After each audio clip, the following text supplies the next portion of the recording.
sekhonfirmile ukuthi uzothatha abantu abawu6. Okay, so comrades khumbulani-ke zisayiningi iy'nkampani ezila.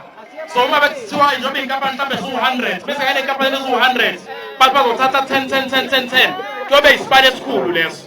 So ekugcineni kwemashi-ke lo 6 lo sobe sesiyawutomuka. So kubalulekile ukuthi uhlale nathi uhambe sifike ekugcineni. Siyamuva manje siya kwifactory elandelayo. Asenzele kanjena-ke salani silalele. Ungacabanga ukuthi usile ufike wedwa uzoletha i-CV yakho la ngeke ithathwe. Kuzothathwa ama-CV azolethwa yithina, lawo ma-CV azobe lethwa yithina azobe qhamuka kunina la. Ngoba umuntu angcono uvela athatha i-CV yakhe neyasisi wakhe ohlala ekhaya kushiwo umuntu ade ashiwe ilanga la bese azoyiletha la. Kuthathwa ama-CV abantu abala kuphela. Sizokwenza lokho ekugcineni lo 6 lowo nakwezinye iy'nkampani. So comrades kunenkampani ela ngaphezulu siwina abantu baseLesotho bodwa. Siyakuyona-ke manje. So yeah, thank you very much. The team will come tomorrow. Thank you. Siyabonga bacomplyile bathi bazoqasha abasebenzi abawu6 belethe ama-CV. Siyabonga nje kakhulu babukeli bethu kwenzekile kade bekukhalela abasebenzi. Mfowethu akubikelele kakhulu kubikele nje ababukeli bethu bakaDukuza TV engicabanga ukuthi ke akekho oze ngokwazi ngoba bazi ukuthi umfuka Godole uGodole umfana uyeqathatha ufikile mfowethu ke ngiyazi ukuthi nje njengensizwa eyigagu ekukhulumeni wena engingakwazi mhlambe ozosigoqela yonke into eyenzekile osukwini namhlanje nanokuthi nje kusuka namhlanje kuvunyelane ngani kwafikaphi izona ziphi izinto enihambe nakwazi ukuthi nizenze osukwini namhlanje. Ngiyabingelela nje mfowethu ngicela ukubingelela ababukeli bethu bakaDukuza TV. Ngiyabonga mfowethu. Ngiyabingelela kakhulu kubabukeli bakwaDukuza TV ningixolele ngezwi bengixushula la bekulukhuni kakhulu. Cha bafowethu into enzeke namhlanje ke kunama companies okusebenza abantu bokufika lama company lawa awaholela abantu ngendlela efanele. So in short nje mfowethu namhlanje siyile kwamanye amafemu nokuphethe ngokuthi kuqashwe abantu abayikhulu u100 loyo. Asidlali ke masenza kanjalo not ukuthi mhlambe njoba senza lento siyenzela for i-campaign abantu emazweni abo baya comply umthetho kodwa mabe fika la eSouth Africa abafuni ukwenza lento okumele ukuthi bayenze. So iyona into esilwa nayo le noma kukhona ke abanye abagoloza ama-China agolozayo athi angancamela ukufa ukunokuthi angenza lento efunakalayo kodwa ke azoyenza lento ayathanda noma wathandi ngoba uhulumeni wethu osiphethe uhlulekile ufavor abantu bangaphandle than ukuthi efavor ama-South African. So ingakho kubalulekile ukuthi sisenze isiqiniseko sokuthi u-ANC siyawukhipha emandleni ngoba kunje usibona sigijima sijuluke sinje ingenxa ka-ANC ingenxa kaRamaphosa owenza yonke lento lena. So isikhathi sokuthi singabantu abamnyama sikwazi ukuthi siwukhiphe u-ANC simkhiphe u-one love one family ngoba ivoti labo balibamba ngesingu.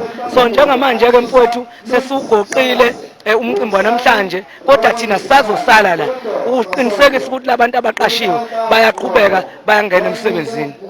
Ngicela ukubuza ukuthi njengoba kuthiwa nje kade sibala ama-CV abawu100 abaqashiwe kulo 100 oqashiwe ngicela ukuthi ungicacisele mhlawumbe ukuthi ke yikhala abazompintshwa noma mhlawumbe yikhala ekade zivalwe yilaba ababukufika enibachazayo ezoreplacewa laba abafikayo.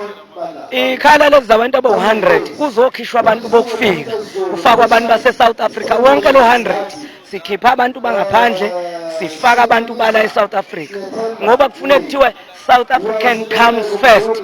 Lento ke u-ANC ongayenzi ama-African eza kamumva kuhulumeni wase-South Africa then abantu bokufika yibona beza phambili.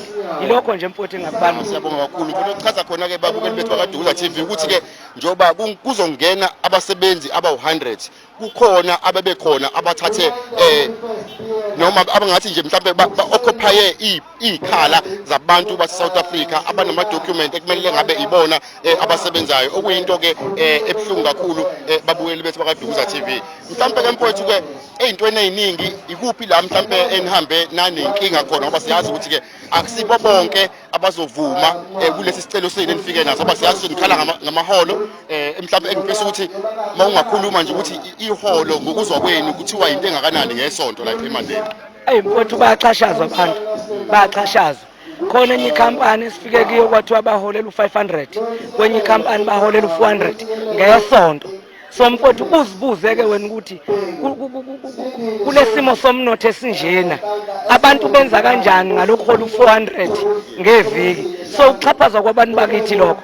So baxhashazwa abantu abasuka emazweni abo abawazi umthetho kodwa ngoba iSouth Africa it's a banana country bafika benze le nonsense abayenza khona la. Kodwa siyivala thina ngoba sesisukumile singama South African sesibonile ukuthi manje siyaxhaphazeka. Siyabonga nje kakhulu Mfoka Gotole, ngiyabonga nje kakhulu. Ngicela nje ubonge babukeli bethu bakwaDukuza TV ubabingelele nje ukuthi shine ubatshela ukuthi basubscribe kwaDukuza TV bangayeki ukusubscribe. Babukeli bakwethu kwaDukuza TV hambani usubscribe kule channel nizoyithola zonke indaba. Siyabonga kakhulu nakini bafowethu ukuthi nibavulele iTV abakwaDukuza bezokwazi ukuthola ngeindaba ezenzakala ezweni sakhile. Siyabonga kakhulu futhi ngoba nathi ke isifiso sethu ukuvula kwethu le channel kwawukuthi siveze yonke into engahambi kahle njengoba isikhathi esiningi sigcile nje saziwa ngokuthi sisiza abantu abaneyinkinga ngoba sizama ukuvumbulula noma ukuphakamisa indle emnyama ekuyila esibona khona ukuthi ke isimo sokusizakala kwendle emnyama siyantenga ntenga. Mfoka Gotole siyabonga kakhulu, uNkulunkulu akubusise mfuthu. Sicela nje njalo hleze nifaka inxaxheba uma kuziwa kakhulukazi ngasekusebenzeni ngoba umsebenzi iwona ukwazi ukukhuphula ngaphandle komnotho akukho la singaya khona. Ungaba namagolide ube nayo yonke into kodwa ungabi nayo imali, there is no use yalonto nayo. Mfowethu siyabonga kakhulu, muhle umsebenzi wenu, uNkulunkulu anibusise. Siyabonga baba. Thank you. Sibonga kakhulu ke babukeli bethu bakaDukuza TV. Sesifikile ke emaphethelweni ohlelo la namhlanje la eMandeni. Selokhu sifike ke ekseni ngabo 8 njoba nibona ke manje isikhathi sibhekela ko 5 to 5 ntambama.